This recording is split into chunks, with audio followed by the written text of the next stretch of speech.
Et donc tu vois arriver en calèche, t'as vu ça? Ah ouais, Avec les carrément quoi. chevaux. Ah oui, oui. Oh Là, mais c'est. la Alors, robe! ça tue, hein? Ça tue. Waouh! La traiteur de luxe.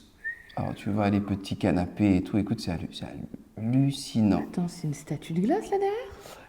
Statue de glace, peintre en temps réel, qui faisait la peinture en temps réel. Enfin, son mariage lui a coûté au moins 45 000. Tiens, regarde la peinture. Oh là là. Magnifique, hein? 45 000 euros au bas mot, J'arrive son pas à mariage. croire que j'ai loupé ça, moi. Incroyable. C'était fabuleux. Bon, maintenant, ça c'est fait, reste à voir la suite. Ouais, tu sais, moi ça me fait toujours un peu bizarre. J'ai discuté avec elle un petit peu avant le mariage. Et bon, tu sais, le jour où je suis venue la voir pour lui dire que je pourrais pas être là malheureusement. Mais elle m'a raconté la cérémonie, les trucs, ce qu'elle avait prévu. Alors là, tout était au point, tout était Tous les préparé. Ah détails. ouais, mais elle avait tout pensé, c'était le jour de sa vie.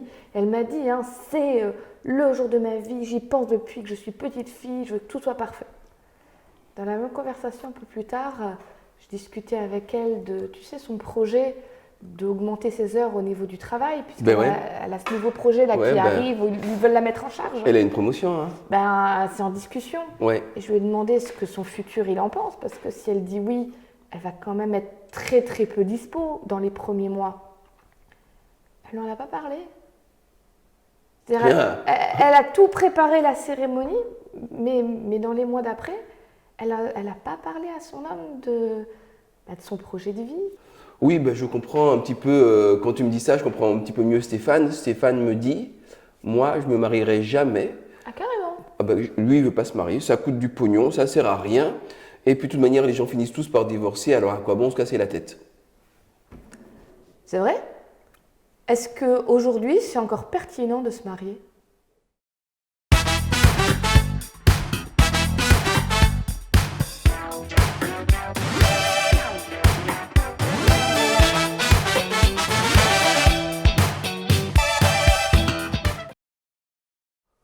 Je crois que le drame, c'est que plein de gens s'imaginent que le mariage, c'est avant tout une journée merveilleuse, où on est le roi et la reine, le prince et la princesse, tout le monde nous regarde, on est beau, et ils ne se rendent pas compte que le mariage, c'est surtout une vie. Tu sais, ça me fait penser, quand j'étais adolescente, je regardais beaucoup la série Friends. Ouais, C'est là que je me sens un peu vieille. le temps passe. Voilà, c'est ça. Mais donc, tu sais, c'est cette série avec 4 amis new-yorkais qui sont toujours ensemble, leurs histoires de cœur, de travail. Et à un moment, il y en a deux d'entre eux qui sont amis depuis longtemps, qui sont en couple depuis quelque temps et qui décident de se marier. Et elle, Monica, elle a ses rêves de cérémonie parfaite, mais elle n'a pas les sous. Et à ce moment-là, son fiancé, Chandler, lui dit, des sous, j'en ai de côté. Et ils se disputent parce que lui voulait garder cet argent-là pour après et elle voudrait mettre tout dans la cérémonie. Classique. Donc, à un moment, il arrive et il lui dit, ben écoute, si c'est ton rêve, je vais le faire. Et là, elle lui dit, mais toi, tu voulais en faire quoi de cet argent? Et il lui décrit la vie qu'il avait imaginée pour eux. La maison, le jardin, la balançoire avec les enfants, le chien, la totale. Classique aussi. Et j'aime beaucoup ce qu'elle dit après. Elle dit, on va faire un petit mariage, on va garder l'argent parce que je veux pas, alors en anglais ça passe mieux, mais en gros en français ça donnerait, je veux pas une cérémonie de mariage, je veux un vrai mariage. Ah. Et ça m'avait vraiment marqué de dire, un vrai mariage. C'est pas juste une journée, c'est pas juste en mettre plein aux yeux aux Ben invités oui, pour que tout ben le monde se oui. dise, oh qu'est-ce qu'ils sont beaux. C'est quelque chose qui se construit dans le temps. Mais carrément. Parce que la cérémonie, c'est beau, c'est génial, mais ma foi, tu as toute la suite. Et tu as besoin quand même d'être dans un cadre qui te permet de vivre quelque chose de beau.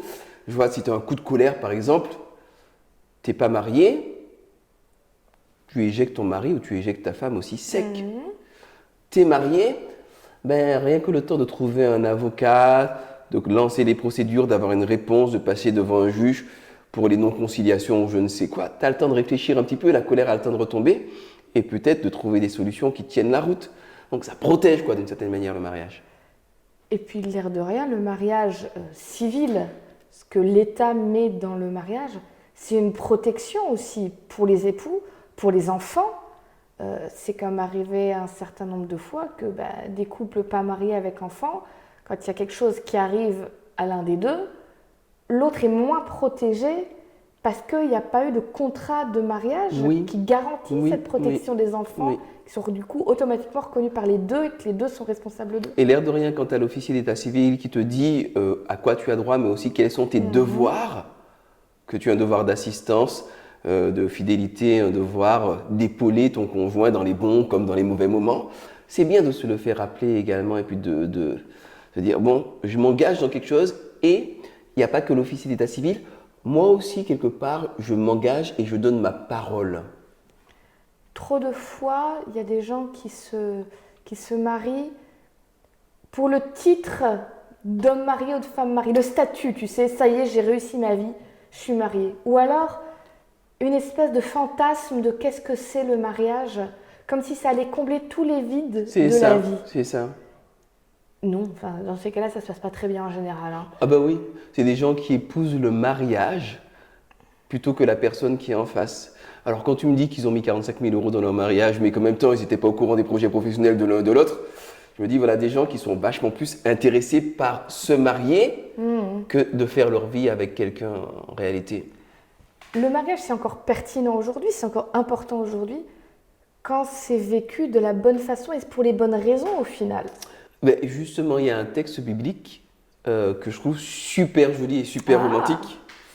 Attends, voir dans Proverbes 5 à partir du verset 18. Ok. Que ta source soit bénie et fête ta joie de la femme de ta jeunesse. Biche des amours, gazelle pleine de grâce, sois en tout temps enivrée de ses charmes sans cesse, épris de son amour. Et pourquoi, mon fils, serais-tu épris d'une étrangère et embrasserais-tu le sein d'une inconnue? Chouette, non? C'est très joli. Et c'est ce que j'aime bien avec la Bible, c'est que ça te montre un petit peu le projet que Dieu a dans le mariage. C'est pas coincer deux gens dans un contrat indissoluble et que ça aille bien, que ça aille mal, ils sont bloqués ensemble, non. C'est vraiment quelque chose où chacun va trouver de la joie, de l'épanouissement et puis surtout en apporter à l'autre. Puis j'aime bien qu'il parle de la femme de ta jeunesse. Ça te montre bien que dans l'idée de mariage, il y a aussi une idée de progression. Il y a des saisons des couples et du mariage. Il y a le feu du début. Des fois, il y en a certains qui pensent que c'est l'automne ou l'hiver derrière qu'il n'y a plus rien, alors que pas forcément. Ça prend une autre dimension. Ça grandit petit à petit. Ça se renforce aussi petit à petit.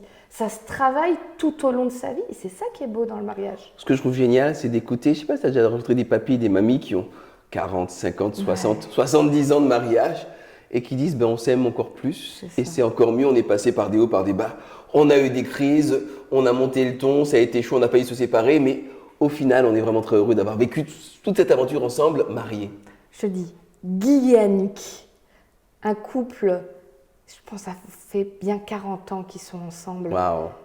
Quand ils marchent ensemble, ils se tiennent toujours par la main. Quand lui parle d'elle, un jour, il a parlé, il y avait tout plein de femmes autour de lui. Il voulait remercier Dieu d'avoir la femme qu'il a. Il a réussi à faire pleurer toutes les femmes qui étaient là. Tu les voyais, celles qui étaient là, qui étaient « Hé, t'as vu ce qu'il dit? Pourquoi tu dis pas ça sur moi ?» Extra. C'était tellement beau. Et tu sentais que c'était pas calculé, c'était pas faux. Ça venait vraiment de tout son cœur de dire « C'est le plus beau cadeau que Dieu lui a fait. Oh, » C'était beau. Ça donne de l'espoir, ça donne envie d'y croire que oui, c'est possible de vivre un vrai mariage, une vie de mariage qui dure dans le temps et qui ne soit pas quelque chose de gnangnan ou d'oppressif, mais au contraire quelque chose de beau qui rend plus fort. C'est ça, mais il faut y croire, il faut y croire. Le mariage, c'est pas juste une cérémonie, la cérémonie c'est génial, mais ça n'est qu'un point de départ. C'est un chemin qu'on parcourt ensemble, main dans la main, et ça en vaut clairement la peine.